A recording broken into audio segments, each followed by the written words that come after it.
Bueno, vamos a comenzar con una cita de un teólogo protestante contemporáneo, bueno, del siglo XX, suizo, Emil Brunner, que señala la clave de este tema. Dice Brunner, el Estado totalitario no es más que el positivismo jurídico transformado en práctica política.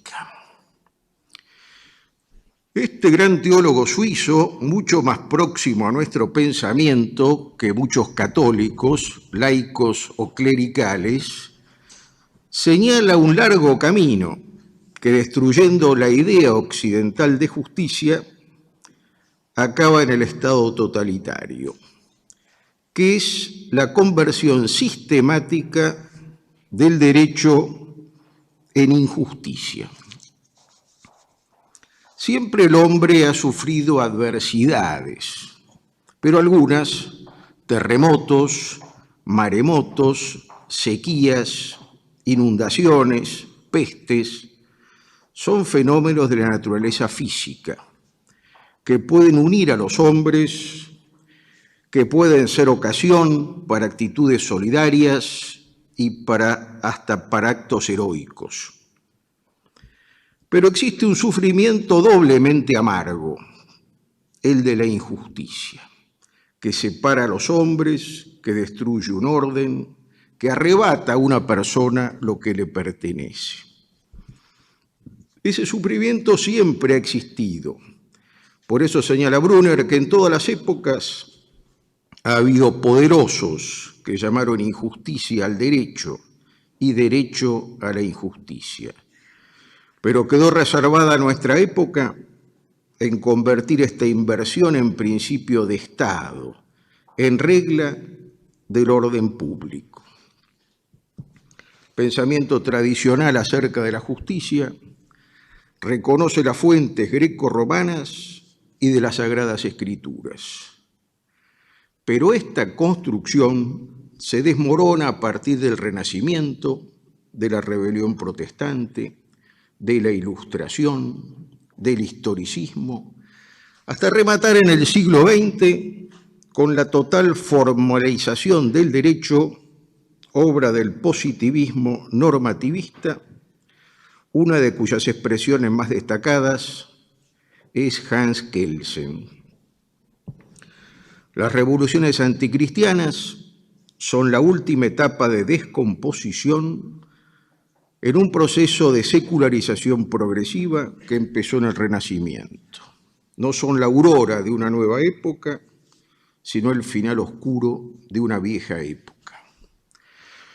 Como señala Dietrich von Hildebrand, cuando hacemos de una cosa el summum bonum, la separamos de la fuente de todos los auténticos valores, Dios.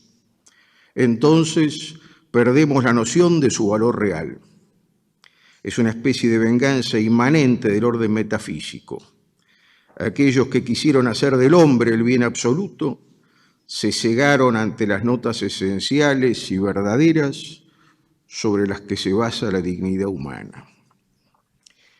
Aquí se abren dos posibilidades. O bien hay algo intrínsecamente válido, una justicia que está por encima de todos nosotros, una exigencia que se nos impone y que no dimana de nosotros, una regla normativa de justicia válida para todos los estados y todos los sistemas de derecho positivo, o bien no hay justicia alguna, sino tan solo el poder organizado de tal o cual manera que se llama a sí mismo derecho.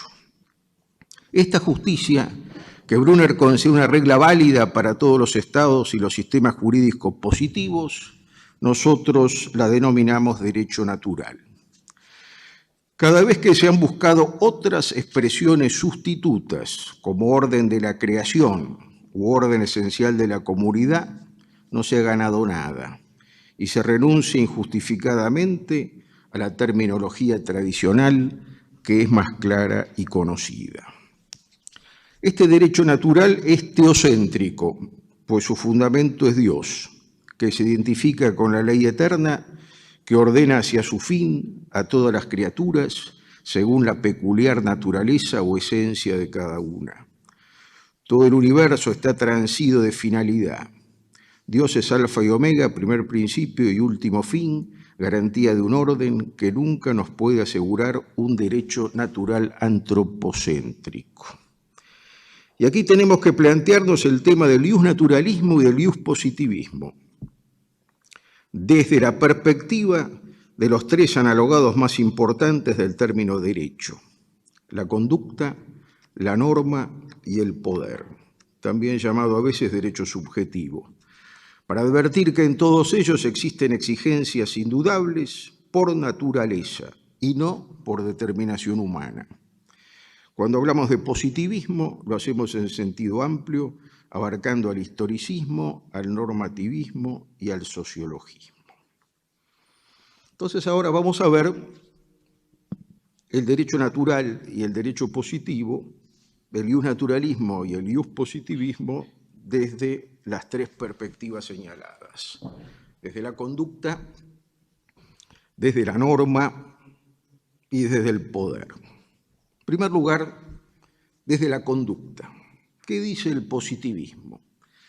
Dice que toda conducta jurídica lo es y toda conducta antijurídica lo es solo en virtud de una determinación humana positiva. ¿Qué dice el iusnaturalismo? Que algunas conductas jurídicas debidas son tales por su naturaleza, con independencia de una determinación positiva humana que así lo establezca. El tema es el de la naturaleza jurídica de la conducta, con sus determinaciones entre las cuales se incluye la obligatoriedad. También las antijurídicas, o sea, las conductas antijurídicas, tienen una naturaleza que las constituye como tal. Por ejemplo, la muerte gratuita, solo para ejercer la libertad de una decisión. ¿Hay alguna justificación posible para el victimario? Ejemplo, el asesino en serie de Estados Unidos, ahora el asesino de Finlandia, con 10 muertos. Continuación de otra masacre, esta vez con 7 muertos, en el mismo país, en Finlandia, en noviembre del 2007. Aquí cabe acotar que este Estado es reconocido internacionalmente por sus altos estándares de educación. Y entonces cabe preguntarse, ¿qué sucede aquí? En un caso análogo de hace casi 15 años, el de los niños asesinos de Liverpool, el conocido periodista y ex seminarista Mariano Grondona, un secuaz de la dictadura del relativismo denunciada por Benedicto XVI, reflexionaba acerca del caso. El mismo polígrafo que poco antes había escrito: el bien es muy subjetivo en el plano teórico de la afirmación gratuita. Cuando varias veces escribió acerca del derecho y del bien, él decía que el derecho, entendido como norma, que es el único sentido que parece que conoce, es objetivo. En cambio, el bien es subjetivo. Entonces, los países civilizados, como Finlandia e Inglaterra, se rigen por el derecho, entendido como la ley positiva, que es objetivo. En cambio, los otros países se rigen por el bien, que es subjetivo. Hasta que un día, entonces, 2 almas gemelas, 2 niños de 10 años, secuestran y asesinan a uno de 2 años. Y en un artículo titulado Los niños de Liverpool, el periodista realiza unas consideraciones que no tienen desperdicio. En primer lugar, aunque no lo diga con la palabra, estima que el secuestro y el asesinato de un niño de 2 años por otros de 10 es malo. Las implicancias del secuestro eran horribles, inaceptables. Hasta se llegó a pensar que los asesinos no podían ser los secuestradores. Poco a poco, la brutal evidencia se abrió paso y culmina rasgándose las vestiduras, reina la impresión de que el secuestro, muerte y mutilación de un niño de 2 años por otros de 10 años anuncia el cruce de una frontera moral. Luego se pregunta, ¿por qué en nuestra época los menores actúan como si fueran mayores? Y responde con acierto, porque ven cosas que no deberían vivir, a lo que podemos agregar, porque los adultos les roban la niñez. Compara el fondo moral de las tragedias griegas con las series de televisión y películas de la civilización actual, donde, como sugiere un político inglés, es tanta la comprensión con los delincuentes que los espacios de la ambigüedad y la imitación quedan abiertos. El crimen tenía 2 culpables, pues, como advirtió el juez a los jurados, son niños de cierta edad que no sufren ninguna enfermedad mental, poseen una inteligencia normal y frecuentaban una escuela de la Iglesia de Inglaterra, donde les había sido enseñado la diferencia entre el bien y el mal. Esos niños ya tenían antecedentes, pues juntos agredían a los más pequeños, juntos escapaban de la escuela y juntos rapiñaban en comercios. Entonces el crimen tiene 2 culpables. Estos chicos que frecuentaban una escuela de la Iglesia de Inglaterra, de la Iglesia anglicana. Pero el crimen tiene muchos responsables. Y entonces el módico sofista de nuestra época, como si fuera un marciano, se pregunta, ¿quiénes son los responsables por la miseria? ¿Quiénes por el divorcio y la disolución familiar? ¿Qué parte de responsabilidad le toca al Estado, los educadores, los medios de comunicación, por montar el escenario donde lo impensable finalmente ocurre? Para luego quejarse por cierto relativismo moral que olvida las viejas culpas, las de siempre. Es como el sistema de valores de Occidente se fuera por las ramas de lo nuevo, lo sofisticado, lo exquisito, perdiendo de vista su raíz y su tronco perdurable. O sea que Mariano Grondona se mira al espejo y se queja de lo que ve, o mira su fotografía, que es la que ha promovido todo esto, y después se queja de ella. Mariano Grondona ha argumentado largamente a favor del divorcio.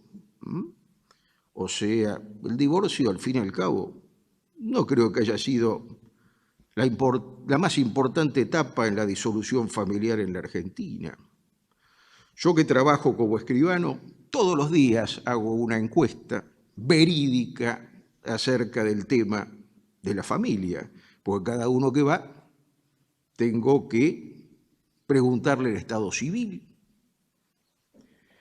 Y entonces, esto es terrorífico.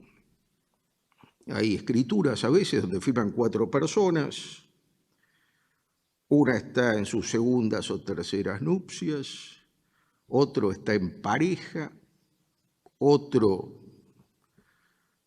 está divorciado solamente, alguno por ahí es soltero, qué sé yo, y alguno por ahí casado en primeras nupcias.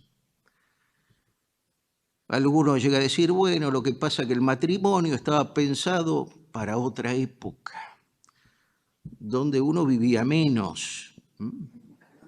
Entonces, claro, hoy como vive más, hay que hacer grandes esfuerzos, o si no, como dice Toffler en su vida, en la vida matrimonial futura, ya no hablemos de matrimonio, sino de un currículum matrimonial.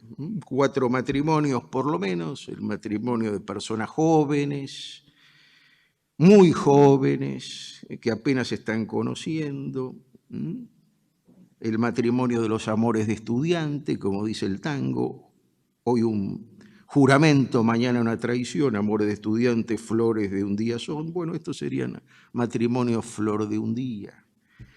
Después viene el segundo matrimonio, cuando este se deshace, que es el matrimonio de personas jóvenes,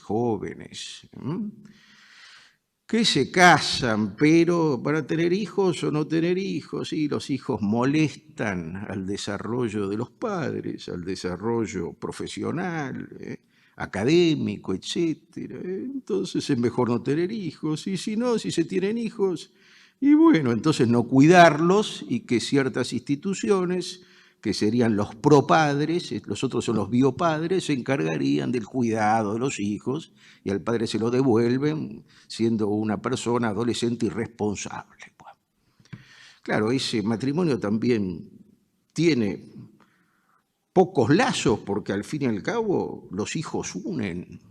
Y entonces se produce un segundo divorcio y después un tercer matrimonio entre personas maduras y complementarias que se conocieron a lo mejor en un viaje de solas y solos, qué sé yo, y que les gusta lo mismo, la música, o practican un deporte, o qué sé yo, no sé.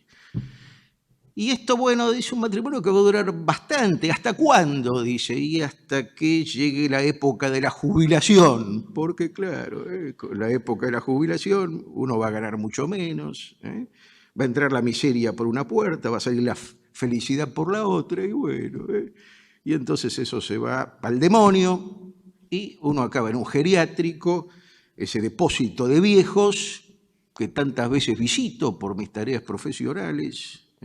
Yo tengo una hija que trabaja en un geriátrico y que dice que lo peor del geriátrico es el abandono de los pobres viejos por sus familiares. Acaban como depositados ahí y amontonados todos de la misma edad. Y bueno, entonces para consolarse por ahí, haciendo lo que pueden, vendría el cuarto matrimonio, que sería el matrimonio geriátrico. Por lo menos se acompaña. Bueno, fíjense ustedes que toda esta disolución tremenda de la familia, ¿cómo no va a influir en esto, de lo cual después se queja Mariano Grondona? Cierto relativismo moral que olvida las viejas culpas.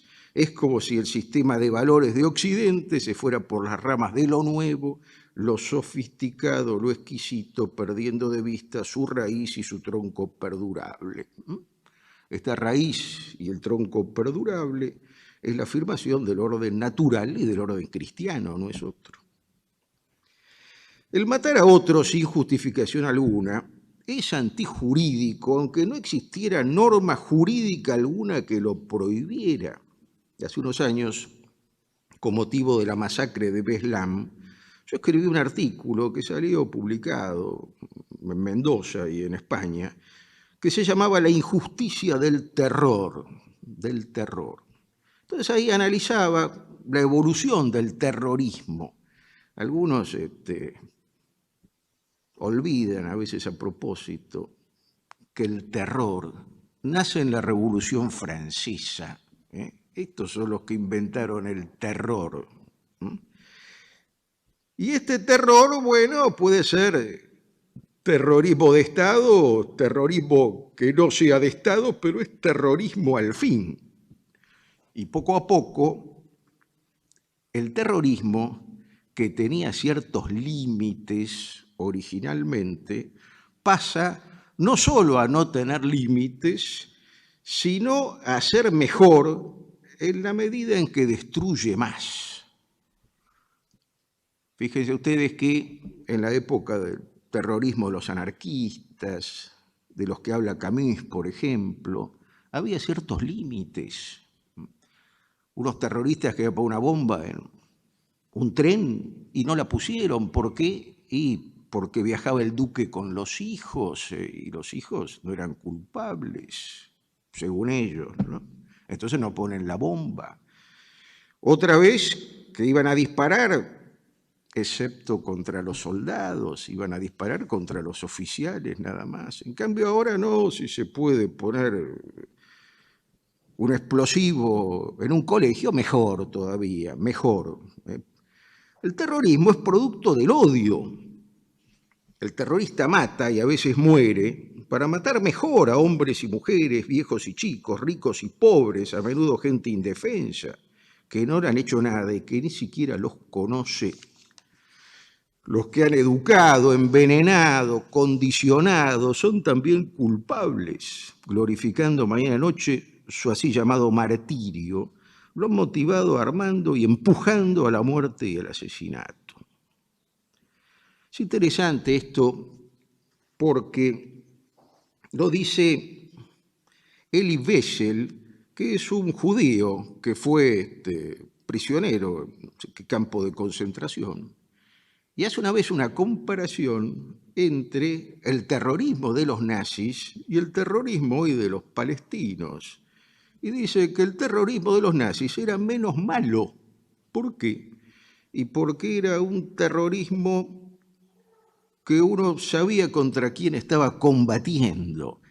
Era un terrorismo público, era un terrorismo político, si ustedes quieren. En cambio, el terrorismo con que hoy se enfrenta es un terrorismo cobarde, es un terrorismo que se esconde, que se protege a veces con inocentes. Lo mismo que el terrorismo es injusto, el hurto es injusto, el robo es injusto, porque la conducta debida acá es respetar lo ajeno. Si nosotros somos legisladores para incriminar una conducta, no tenemos que preguntarnos por su naturaleza jurídica. Para determinar la gravedad de la injusticia, que puede ser mayor o menor de la conducta, no hacemos referencia a su valiosidad o disvaliosidad objetiva. Para Kelsen, Hans Kelsen, que es un punto de referencia para muchos, todo esto es subjetivo, pues para él, que el hecho de que el homicidio sea considerado un delito más grave que el robo, no puede referirse al valor en sentido objetivo, porque es más indeseable, porque el malestar o descontento, la oposición emocional que suscita es más intensa, porque el daño es sentido con más fuerza. Deseos, emociones, elementos subjetivos, vanos sustitutos ante la realidad objetiva. La vida que se pierde con el homicidio vale más que los bienes materiales que se pierden con el robo. El ser vale más que el tener. Los únicos que no lo ven son los positivistas. Vamos a acabar esta parte con un caso interesante y repugnante. Hace unos años la Corte Suprema condenó por contrabando agravado a Constancio Vigil, director de Editorial Atlántica. ¿Por qué? Porque importó un Mercedes-Benz bajo un régimen de discapacitados con franquicias impositivas a nombre de un minusválido que trabajaba en una de sus empresas. ¿Alguno dudará que la conducta del condenado fue injusta por naturaleza? O sea, valerse de un empleado que tenía una discapacidad para importarse nada menos que un Mercedes-Benz. Aparte creo que medio idiota, porque yo ni aunque me lo regalaran andaría en Argentina de esta época en un Mercedes-Benz, sino fíjense lo que le pasó al tenista Cañas hace pocos días. Lo justo nace de un título y tiene una medida. El título es aquello por lo cual algo le corresponde a alguien. En lo justo natural procede del ser del hombre y se mide según la naturaleza de las cosas. Lo natural comprende, en primer lugar, la finalidad. Se miden las cosas en sí mismas y entonces cambia la especie de los actos. La amputación, por ejemplo, en sí es mala. ¿Por qué? Y bueno, porque el hombre tiene un cuerpo que no está destinado a que se lo corten en pedazos. Entonces, el principio es mala. Y es mala moralmente cuando se producen esas intervenciones por estética, sobre todo en las mujeres, para hacer resaltar ciertos lugares de su cuerpo. Y no sé si también ahora lo harán algunos varones metrosexuales, pero bueno, no importa. Pero en cambio, si la mutilación es por una gangrena, y la mutilación es buena.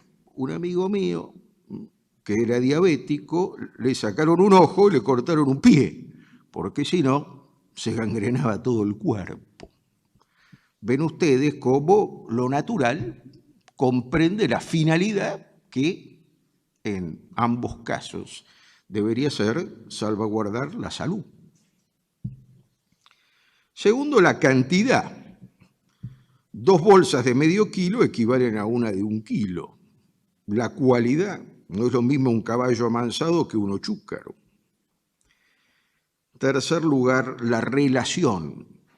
Las relaciones paterno-filiales surgen naturalmente de la generación, con los deberes y los derechos que esto comprende. En cuarto lugar, el tiempo. Los derechos y los deberes de los padres disminuyen con el crecimiento de los hijos. Un padre que no sea un degenerado va a tener preocupación, solicitud por sus hijos hasta que se muera. Pero evidentemente una cosa son los chicos menores de edad y otra cosa son los grandes, los mayores de edad, etc. Y esto también tiene una cierta medida natural. Yo no digo que la mayoría de edad tenga que ser a los 21 años, a los 18 o a los 25. Pero bueno, en algún momento, acá hay mucha gente joven, los jóvenes, bueno, tienen que salir de la edad del pago, en la cual en algunos se extiende toda la vida, y empezar a asumir sus propias responsabilidades. Ahora, un caso increíble es el de Turkmenistán, donde un dictador de 62 años, que gobernaba hace 17, hace 2 o 3 años, ahora no me acuerdo qué pasó, decretó un día 9 edades del hombre: infancia hasta los 12 años, adolescencia hasta los 25, juventud hasta los 37, madurez hasta los 49, edad profética hasta los 61, de la inspiración hasta los 73, de la sabiduría hasta los 85, de la vejez hasta los 97, y de ahí en adelante los afortunados entran en la edad de Osgun Khan, fundador de la nacionalidad turkmena. Bueno, esto es un poco raro, por lo menos, ¿no?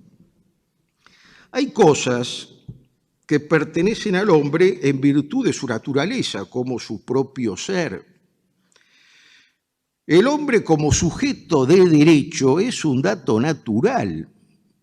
Los datos naturales son la base de los hechos culturales. Fíjense que la capacidad de hablar es un dato natural. En cambio, la diversidad de idiomas es un hecho cultural. Este tema del sujeto del derecho también es importante. El hombre es el único sujeto de derecho en este mundo físico terrestre. Ahora se vuelve a insistir en los derechos de los animales. La UNESCO ha proclamado los derechos de los animales. Todos los animales nacen libres e iguales. La hormiga igual que el elefante, con los mismos derechos a la vida y al respeto.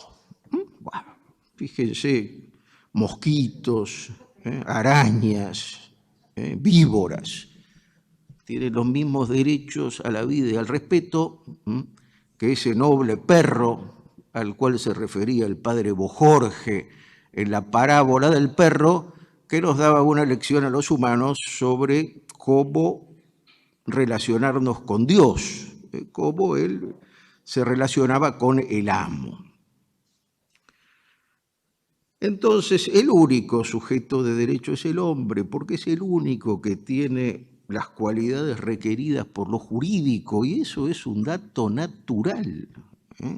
El riachuelo no tiene derecho a que no lo contaminen, pero los hombres tenemos el deber de no contaminar al riachuelo. Y la ministra Piccoletti, o no sé cómo se llama, podría visitar el riachuelo de vez en cuando, no verlo por fotos nomás. Bueno, El legislador sanciona leyes cuyos destinatarios son los hombres. Y el hombre está naturalmente hecho para recibir las leyes, para entenderlas, para cumplirlas o no, pero siendo responsable de lo que hace. La persona humana, ontológicamente, es dueña relativa de sí misma. ¿Por qué? Y bueno, porque en principio le pertenecen su vida, su integridad física y moral, su libertad. Por eso son injustos en sí el asesinato, las lesiones, la calumnia, el secuestro. En cierto sentido es dueña respecto a los otros. Respecto a uno mismo, yo creo que el hombre es depositario de su vida, porque si no el hombre podría suicidarse, lo cual es una injusticia, no solo contra la ciudad y contra la familia, sino contra el orden que Dios ha establecido. Es injusto en sí el fallo del Tribunal Supremo de los Estados Unidos, que en 1856 declaró que los esclavos no eran personas.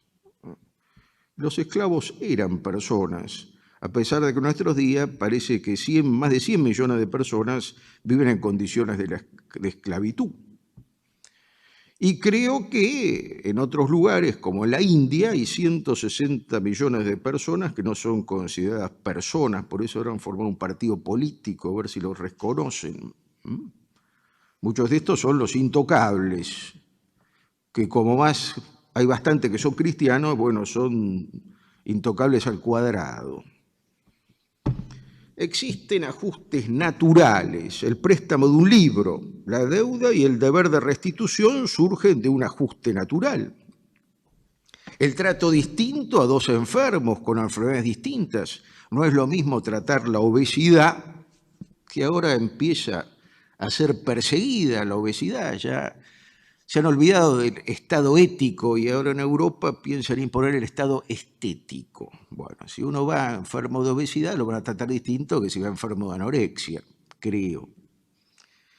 En cambio, lo justo positivo, el título y la medida proceden de una decisión humana. Por ejemplo, si yo vendo una casa, contrato de compraventa, ¿qué es la compraventa? Y es el intercambio de una cosa por un precio. Tiene que haber un vendedor y un comprador. Pero ¿cuánto precio? Y esto no es cuestión de ciencias exactas. Tiene que ser un precio razonable. ¿Por qué? Y porque si no hay un precio razonable, hay lesión enorme o donación encubierta. Entonces también la medida positiva reconoce un límite natural, porque si no cambia incluso la naturaleza del acto jurídico que se esté realizando. En segundo lugar, vamos a ver esto desde el punto de vista de la norma. Según el positivismo, toda norma jurídica proviene de un legislador humano. Según el iusnaturalismo, algunas normas jurídicas no provienen de fuente humana. Aristóteles, en la Retórica, decía que existía una ley común no escrita conforme a la naturaleza. O sea que algunas normas jurídicas no proceden de fuente humana sin que por ello dejen de serlo. Existen normas positivas diversas. Así, el padre debe prestar alimentos a sus hijos menores. El conductor debe transitar por la derecha. Para el positivista no hay ninguna diferencia entre las dos normas. Para el iusnaturalista sí, porque en el primer caso, la fuente humana confiere por su sanción solo positividad formal a una norma jurídica no positiva. Que los hijos deben ser alimentados por los padres o los padres alimentar a los hijos, no es una norma porque existe el delito de incumplimiento a los deberes de asistencia familiar. El delito de incumplimiento de los deberes de asistencia familiar ha sido tipificado porque es injusto en sí que el padre no se ocupe de los hijos. Yo me acuerdo de un buen proyecto que creo que al final no salió, del entonces senador de la Rúa, que decía que antes de volver a casarse en segundas, terceras o cuartas nupcias, debía acreditar la persona que quería volver a meterse en este yugo, que no tenía problemas con los deberes de asistencia familiar de los matrimonios anteriores, porque es muy fácil rehacer su vida sin hacerse cargo de sus responsabilidades. El conductor debe transitar por la derecha. O sea, para el positivista no hay ninguna diferencia entre eso y los deberes de asistencia familiar. En el segundo caso, que es el de transitar por la derecha, hay positividad formal y material.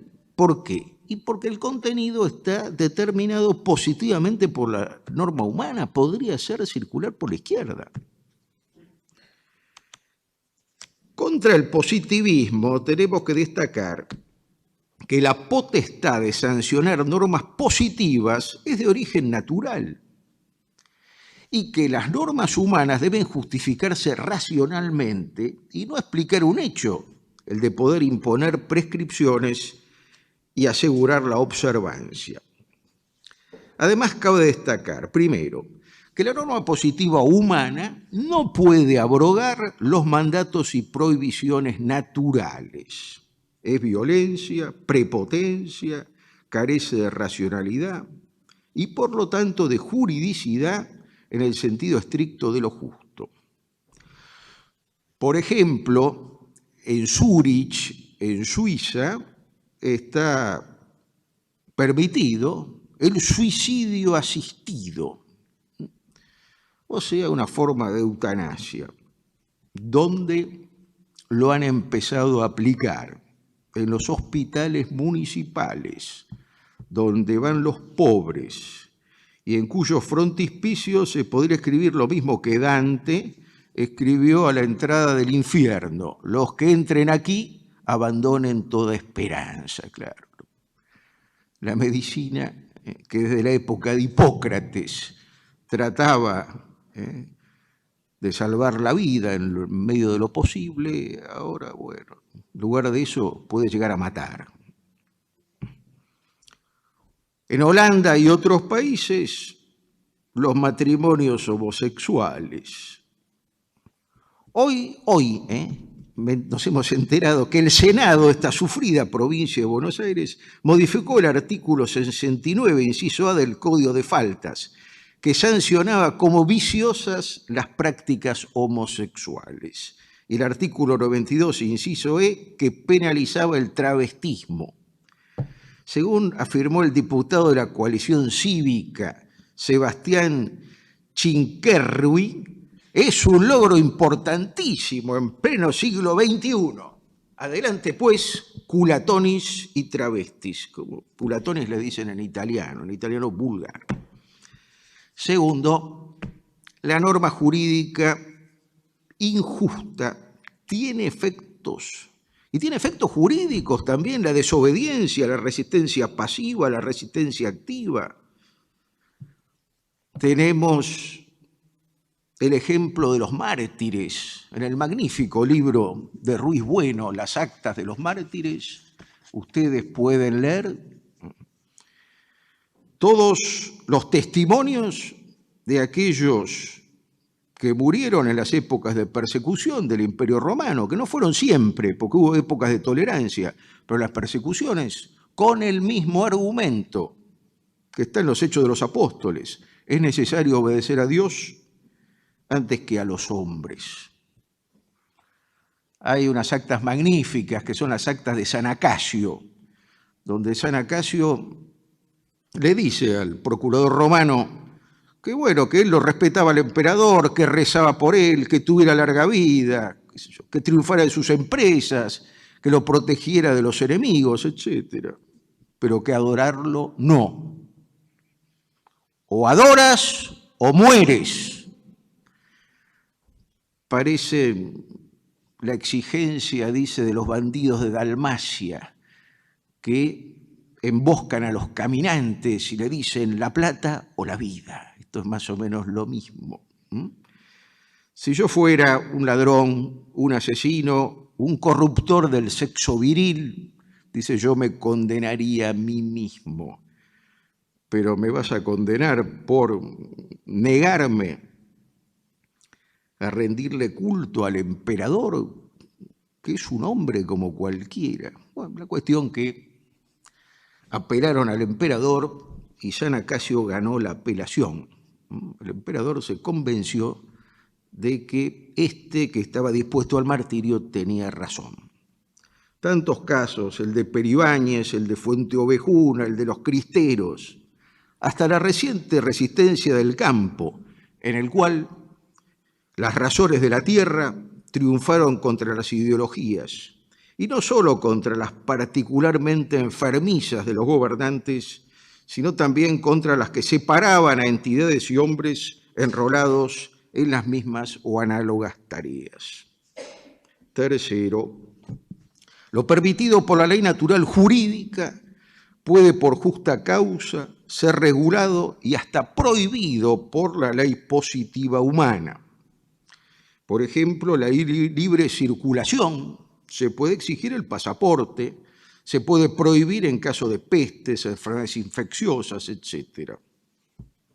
Pero no se puede prohibir en absoluto, como en los países comunistas, la cortina de hierro, la cortina de bambú, el muro de Berlín, Cuba. O sea, no hay causa justa. En consecuencia, son normas injustas con los mismos efectos jurídicos que el caso anterior que pusimos.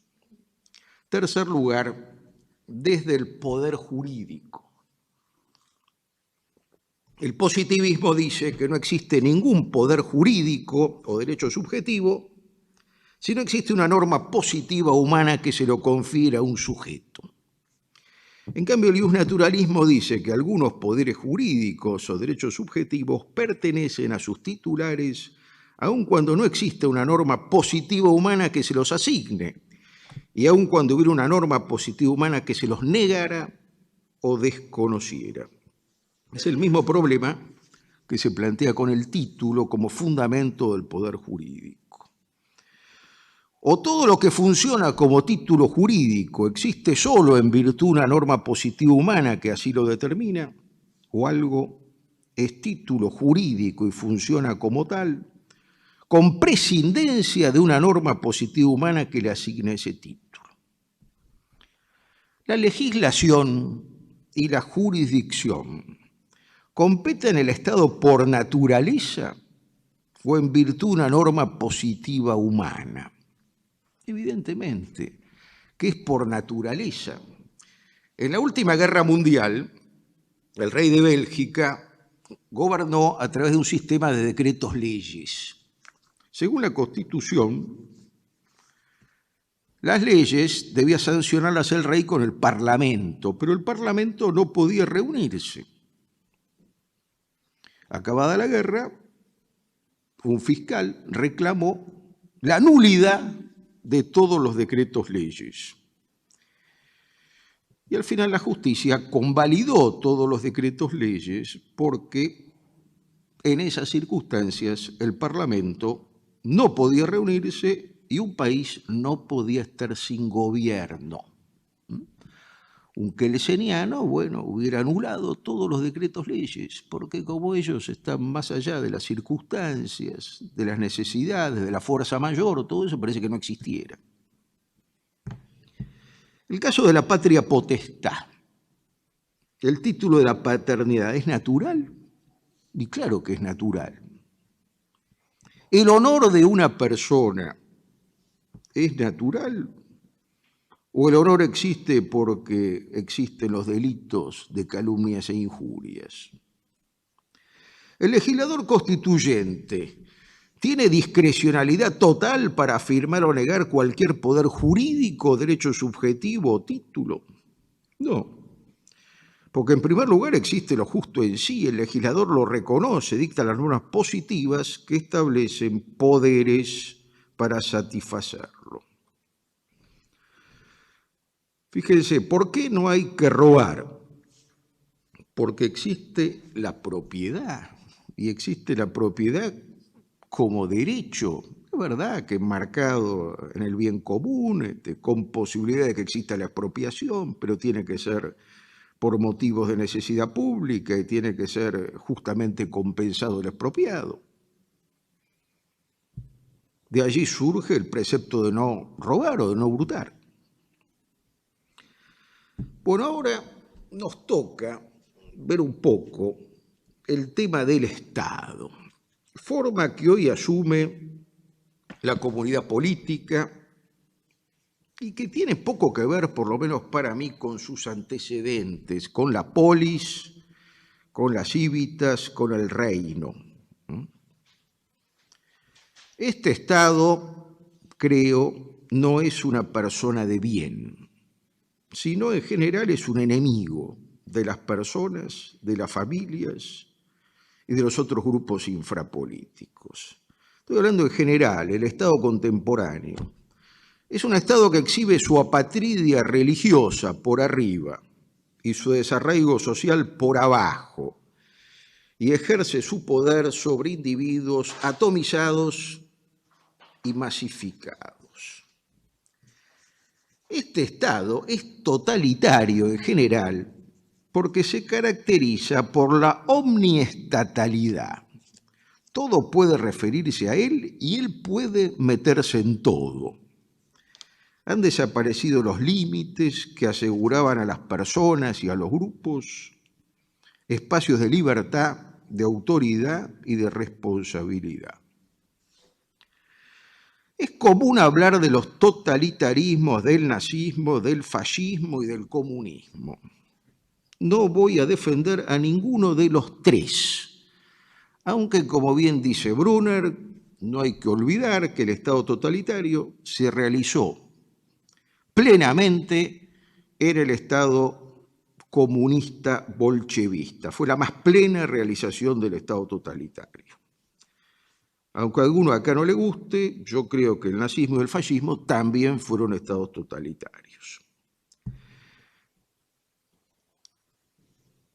Ahora acá me convoca el análisis de otros totalitarismos, el totalitarismo democrático y el totalitarismo liberal, o ambos sumados, porque a veces se dan las dos cosas, el democrático y el liberal. Bueno, fíjense ustedes que Solzhenitsyn, unos años antes, en el año 2000, dice con claridad, el totalitarismo también puede surgir de la democracia. Y habla de la penetración de unos estados en otros, no en el sentido de que envíen ejércitos para adueñarse de toda la tierra, pues esto hoy ya no es necesario, basta con someter a la tierra espiritual y culturalmente. El totalitarismo puede reaparecer bajo nuevas formas, incluso nacido de la democracia. Es interesante acá también lo que dice Solzhenitsyn, aunque me voy un poquito del tema, como acá hay mucha gente joven, quiere darles en esta entrevista un mensaje, que no se abandonen a la tentación del consumo. Debe haber un límite interior, una capacidad interna para detenerlo. Esto es superfluo para mí, no lo necesito. La tentación del consumo no promete nada bueno, ni para cada individuo, ni para la humanidad entera. Una anécdota interesante de un piloto en la época de los vuelos de Saint-Exupéry, de la línea Oran-Fez, a quien un misterioso pasajero le ofrece una enorme suma de dinero para hacer un aterrizaje clandestino. Entonces le dice, ¿usted con quién se cree que habla? Yo me enrolé en la línea porque es una escuela de energía y de voluntad. Cuento con la confianza de mis superiores. Y además le digo que soy millonario porque no tengo deseos. Soy millonario porque no tengo deseos. Así que váyase con sus dólares, sus oros o lo que fuera. Joly no se iba a prestar para trasladar ninguna valija sospechosa. Eran otros hombres y otros tiempos. Segundo lugar, dice Solzhenitsyn, les propondría que no se hicieran ilusiones creyendo que entramos en un siglo feliz, el siglo XXI. Es el error que la humanidad cometió en el pasaje entre el siglo XIX y el XX. La realidad actual es dura. Nuestro planeta se halla en estado grave. Su nivel de contaminación es alto. La supervivencia de muchos pueblos, entre ellos el ruso, corre graves riesgos. Las condiciones de la vida futura serán duras y desfavorables, pero las circunstancias adversas no superan jamás a la voluntad humana. Lo confieso después de haber enfrentado la guerra, el campo de concentración y el cáncer. La voluntad es superior a las circunstancias a las que puede vencer, con la condición de que ella misma se encuentre y no se plantee objetivos falsos, evitando el camino errado. Como escribe Danilo Castellano, un gran profesor italiano, hoy decano de la Facultad de Derecho y Ciencias Políticas de Udine, el Estado, después de un proceso en el cual la modernidad ha modernizado al cristianismo, en lugar del cristianismo haber cristianizado a la modernidad, reivindica su supremacía. Hoy el Estado reivindica su supremacía, sea que eso se ponga como criterio último de orden político y social, sea que eso se declare instrumento de garantía del ejercicio de la libertad individual entendida como autodeterminación. Hoy día el hombre, y muchas veces el Estado, lo que hace es plantear el problema de la falta de límites, o sea, de la autodeterminación. No hay límite ninguno, ni de orden natural ni de orden sobrenatural. Bueno, entonces, ¿qué tenemos? Tenemos el Estado totalitario, porque no tiene ningún límite ni para arriba, porque ya no se invoca a Dios Todopoderoso, ni para abajo. Y entonces vemos esta destrucción de todo sentido moral. La libertad entendida como autodeterminación. El suicidio, por ejemplo, como autodeterminación, y hablan de la dignidad del suicida. Cuando la dignidad más importante del hombre, que es la dignidad moral, es la del hombre bueno. El hombre que cumple con el orden, con la ley natural y con la ley divina positiva. Esa es la verdadera dignidad.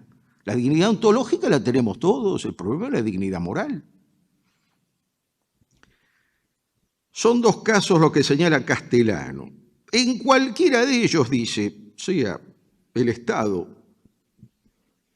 como última referencia, sea la libertad negativa o de autodeterminación como última referencia también, se pierde la finalidad auténticamente política del Estado, se pierde el sentido del bien común político, que es un bien humano, del cuerpo y del alma, en especial de la última, como sostenía Platón en tiempos paganos, pero no apóstatas.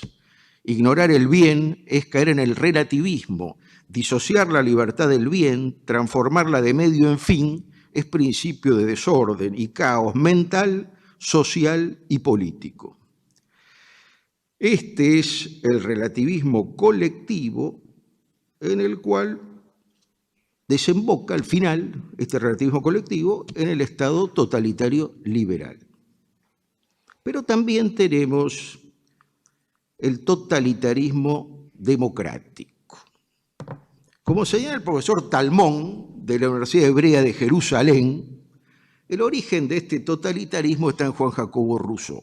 Rousseau dio origen a la democracia totalitaria elevó el postulado del siglo XVIII del plano especulativo intelectual a de la gran experiencia colectiva. Señaló el nacimiento de la religión secular moderna, no solo como un sistema de ideas, sino como una fe apasionada.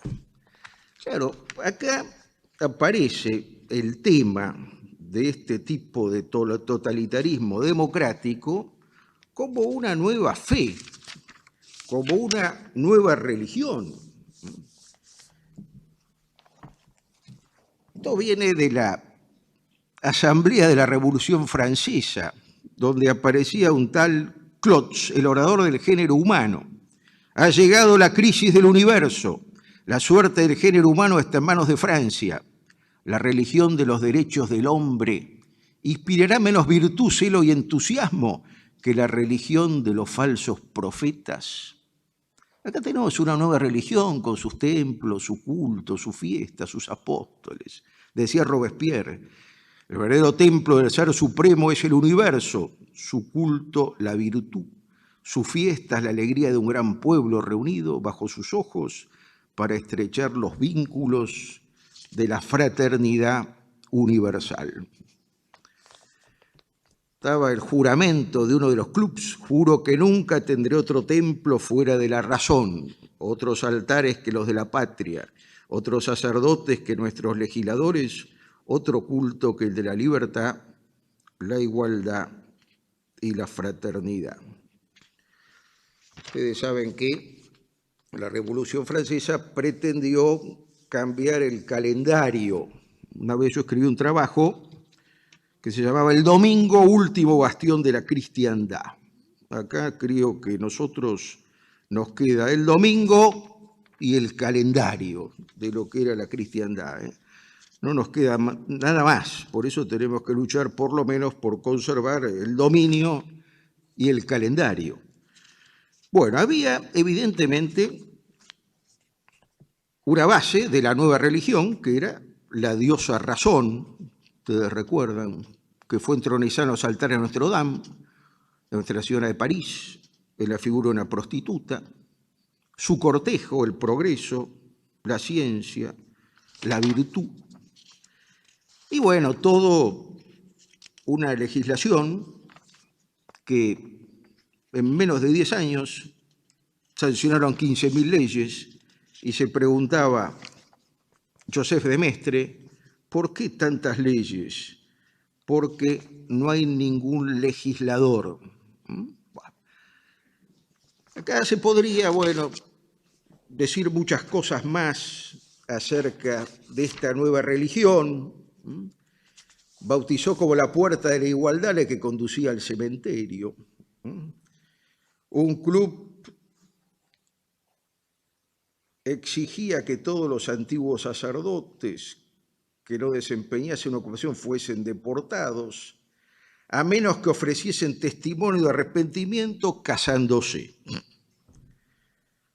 Otro club se refería a los judíos y decía que no iban a ser admitidos en la sociedad si no dejaban de hacer como los demás de su propia raza, renunciar a la usura, pillería común. Les aconsejó además cortarse la barba y rasurarse. Bueno, fíjense ustedes que la revolución no entendía de muchos matices, y por eso los alsacianos que hablaban alemán les iban a obligar a hablar francés so pena de deportación. Esta es la democracia religiosa que se ha ido extendiendo basándose en el hombre masa. El hombre masa es el material con que se cuece la democracia totalitaria. Hace años, José María de Estrada, en una revista de los cursos de cultura católica o vinculada, que se llamaba Balcón, tiene un artículo muy bueno.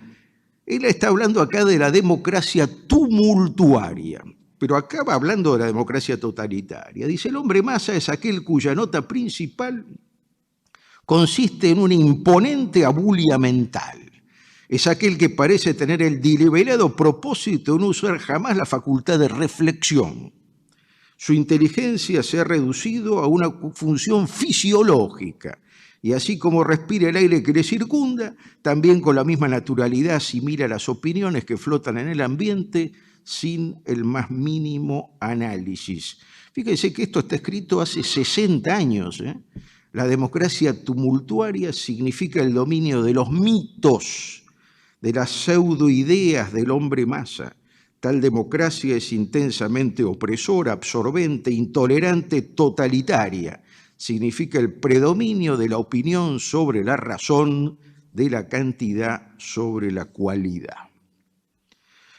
O sea, esta democracia totalitaria se edifica sobre hombres entonces desarraigados, masificados, y permanece individualista, atomista, irracionalista, aun cuando hace levantarse la clase o el partido a nivel de fines absolutos. Para acabar, quería leer otro texto de Solzhenitsyn, que es un texto que me parece muy importante, también con homenaje, es del año 2005, donde habla de la necesidad de la restauración moral de la política, que va por la restauración del orden natural en la política, de las virtudes en la política, de los deberes en la política, del bien común en la política. Dice, del siglo de las luces derivan tanto las raíces del liberalismo como las del socialismo y del comunismo. Es por eso que en todos los países los socialistas no pudieron mantenerse firmes en contra de los comunistas. Ellos los veían, si bien no como hermanos, sí como a primos ideológicos. Por ello los liberales siempre han manifestado timidez frente a los comunistas. Son comunes sus raíces ideológicas seculares. Se discute mucho si una política debe ser moral. La mayoría sostiene que eso es imposible. Se olvida que solo una política moral da buenos frutos a largo plazo. Naturalmente, el traspaso de los criterios morales personales a los grandes grupos, a los partidos, a los estados, no es una tarea sencilla, pero tampoco puede ser descuidado. Fíjense que pues hace una serie de referencias a Rusia, a su pueblo aturdido y lastimado. ¿Cómo está el nuestro? No ha tenido tiempo para ponerse de pie, sobre todo porque fueron sofocadas todas las tentativas de tener su autogobierno, toda iniciativa, todo intento de hacer oír su propia voz y de liberar sus manos para obtener su propio destino. Algunos piensan que esto es irreversible. Yo no pienso que sea así. Creo que el espíritu de Rusia, si bien abatido, está sano y le da fuerza para volver en sí. Yo creo que esto es algo que se ve tal vez más clarito en las naciones de Europa oriental que en la Argentina. ¿Por qué? Y bueno, porque ellos han sufrido una destrucción violenta. Una destrucción violenta, bueno, que duró décadas, muchas décadas. Y sin embargo, esa época de destrucción violenta tenía muchos símbolos, pero un símbolo era el Gulag. ¿Qué había sido el Gulag antes de la Revolución Soviética? Y había sido un monasterio, un lugar de peregrinaciones, monasterio ortodoxo. Vino la Revolución Soviética y fue un centro de torturas, de asesinatos, de crímenes, de sufrimientos. ¿Qué es hoy el Gulag? El Gulag, de nuevo, es un monasterio cristiano y fuente de cosas muy buenas. De nuevo, es un lugar de peregrinación donde uno tiene que anotarse con bastante anticipación para tener un lugar. Del mismo modo que es un símbolo que la ciudad de Leningrado se llama de nuevo San Petersburgo. Acá creo que la cosa ha sido distinta. Ha sido distinta porque en lugar de tener una situación muy violenta, y bueno, tenemos la destrucción cotidiana, todos los días. Basta abrir los diarios para darse cuenta cómo día a día se van demoliendo todos los elementos que hacen afundar una sociedad en un orden natural, que es la base para fundar un orden cristiano.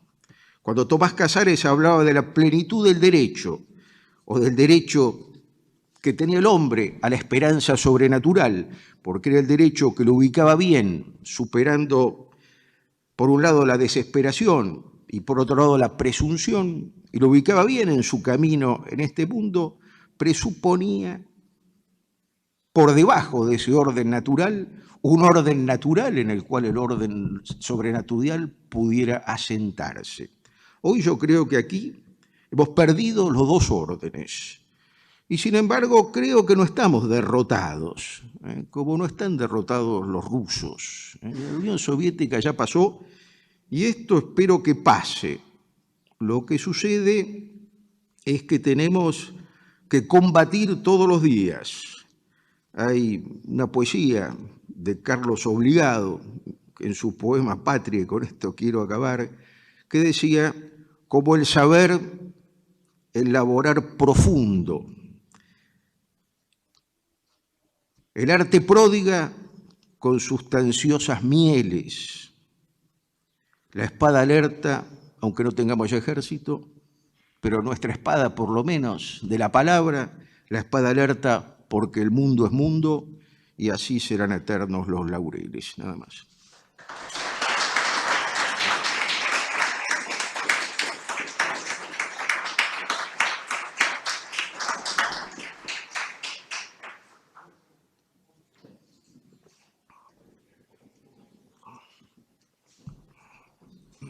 Hoy me comentaba el padre Bojorge, que andaba prófugo, pero bueno, recibió 2 declaraciones, así que abrió ahí. Entonces les pido cualquiera, nosotros hemos sacado muchas declaraciones. Cuando en la ciudad de Buenos Aires, coincidentemente, muchas iglesias, antes de las elecciones, los párrocos o los curas decían, bueno, lo importante es ir a votar.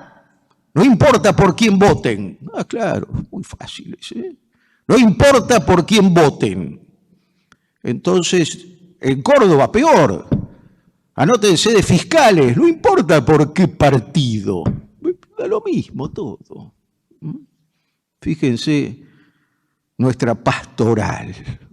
Me da miedo, en serio. Que no digan una palabra. Perros mudos. Si no hablan ustedes, hablarán las piedras, dice el Evangelio. Bueno, estamos en eso. Entonces, el Instituto de Filosofía Práctica sacó una declaración sobre ciertos criterios para votar. Después sacó otra declaración después de las elecciones, evidentemente. Sacó varias declaraciones sobre nuestra presidenta, que es una mujer sumamente amplia en sus conocimientos. Uno se llama Cristina es teóloga, otro Cristina es filósofa, Cristina es jurista, y claro, es todo eso. Es técnica agropecuaria, bueno, qué sé yo. Bueno.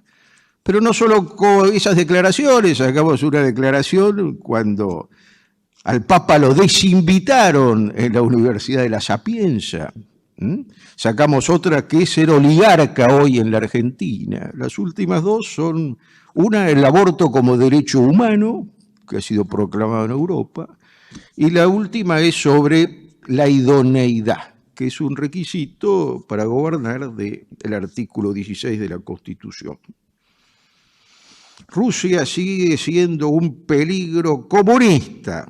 Aliada con Venezuela, peligra la paz y la libertad del continente americano.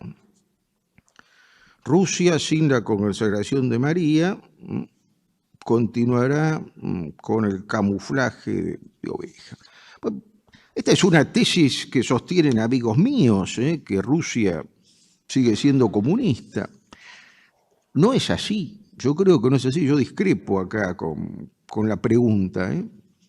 Creo que en Rusia hay muchas cosas que han cambiado y que han cambiado para bien. Rusia tiene un régimen corrupto, evidentemente, pero Rusia, desde el punto de vista de la ortodoxia, es una barrera contra enemigos hoy día muy peligrosos que son los maometanos. Apoyando a Serbia, y ahí ha puesto qué hicieron los norteamericanos en Kosovo y en otros lugares. Yo creo que el enemigo ahora no está en Rusia, está en toda esa civilización que va a acabar ocupando Europa. Europa va a ser Eurabia pronto, porque además los maometanos no han renunciado en ciertas cosas al orden natural, entonces tienen 5, 6, 7 hijos, los europeos tienen medio o uno. Esto es así y va a seguir, yo creo. Así que, discúlpeme, yo creo que tiene razón Solzhenitsyn y no Cosmin Becar Varela, qué sé yo. Pero no es una cuestión dogmática. Hablar de democracia totalitaria puede indicar que su totalitarismo es algo accidental y no esencial, cuando el mismo principio de la soberanía popular es prueba suficiente de la perversión democrática. Esto lo ha escrito Caponeto. La democracia buena no es más que un ente de razón, una ficción y una quimera que solo existe en el terreno de lo posible. De lo posible al hecho no vale la hilación. Yo cuando acá hablé de democracia totalitaria, no dije que la democracia, yo creo que la democracia puede no ser totalitaria, ¿sí? Discrepo totalmente con el que me mandó esto y con Caponeto si me lo mandó. Hay democracias y democracias. La democracia suiza, por ejemplo, tiene nada que ver con la democracia argentina. La Constitución suiza comienza en nombre de Dios Todopoderoso. Bueno, la Constitución argentina dice que Dios es fuente de toda razón y justicia. Del punto de vista así normativo, no serían constituciones que darían pie a un Estado totalitario porque hay algo que está más allá del Estado. El Estado totalitario es el que abarca todo y se señala, se endiosa a sí mismo. El principio de soberanía popular a mí me parece una cosa repugnante, pero bueno, eso no quiere decir que en toda democracia se haya aplicado o se aplique el principio de soberanía popular. Brunner lo dice con toda claridad. No son soberanos ni el pueblo ni el Estado, el soberano es Dios para bien nuestro, y sí, es verdad. Cuando yo presenté el libro de Caponeto, el libro se llamaba La perversión democrática, o se llama porque parece que todavía no se agotó. Buah. Yo le dije, no estoy de acuerdo con el título, yo hablaría de las perversiones de la democracia. Como tampoco estoy de acuerdo con Caponeto, Caponeto es antidemocrático, yo soy no democrático. Caponeto es gorila, es antiperonista, yo soy no peronista, el peronismo a mí me repugna, pero bueno, soy no peronista, punto. Entonces estas son pequeñas discusiones que podemos tener entre nosotros. Lo importante es que estemos de acuerdo en el fondo de la cosa, ¿no? En el fondo de la cosa es que hay democracia totalitaria, como hay liberalismo totalitario, y esto es lo que se da en nuestros estados en general. La última conversación que tuve con una persona culta realmente, que es Anne Randall, antes de que muriera, fue el día de la presentación del libro de Caponeto, y se quejaba, dice, Caponeto no tuvo en consideración cómo funciona la democracia en Inglaterra. Y bueno, es verdad, le digo, pero la democracia en Inglaterra no funciona como la de acá. Por empezar, el régimen electoral es totalmente distinto, es un régimen de condados, hace años, no existe la lista sábana ni otras corrupciones que existen acá. Bueno, pero yo lo defendía a Caponeto. Caponeto tampoco tiene por qué acá tener que tocar todos los temas, la democracia inglesa, japonesa, qué sé yo. Bueno. A ver, ¿alguna otra pregunta? ¿Alguna repregunta que me diga, no, usted es un infiltrado, vino acá a defender la democracia?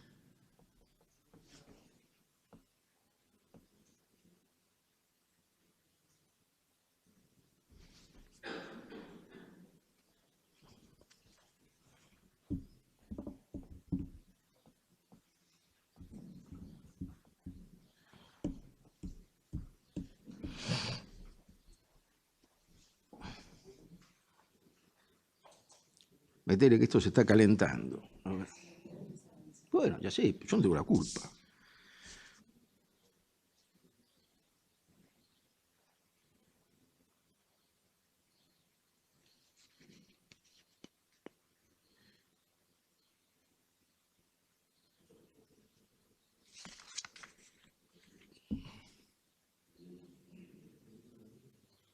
Bueno, esto yo lo leí en el Corriere della Sera, esto de que en Suiza los que peregrinan para poder practicar la eutanasia, ahora como los han echado de las casas donde ellos pretendían alquilarlas, escondiendo cuál era el motivo, a que no saben dónde practican la eutanasia. No, las universidades no, los han echado, en serio. En las playas de estacionamiento, en los parquímetros, así que depende de cuánto dura la cosa, lo que saldrá el parquímetro.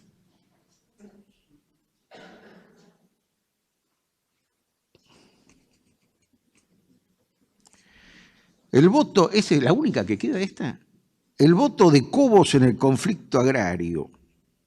Fue una declaración naturalista al decir que no es positivo.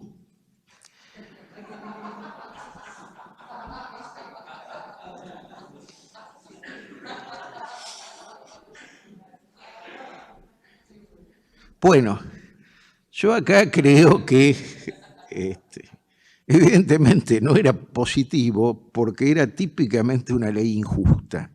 Santo Tomás, cuando habla de la ley injusta contraria al bien humano, dice que tiene que tener 3 requisitos. Primero, o que puede ser uno de estos 3 casos. Primero, que no esté ordenada el bien común. Evidentemente, ese decreto y la ley que lo convalidó no estaba ordenado el bien común. Segundo, que exceda la potestad del legislador. Y acá excedía evidentemente la potestad del legislador porque fue por decreto.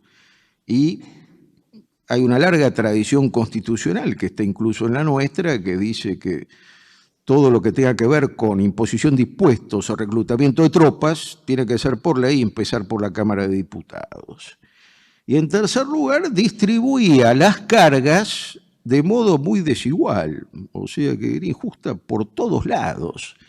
Entonces, decir que no es positiva me parece sí que es una afirmación naturalista, aunque Cobos no lo sepa. Bueno.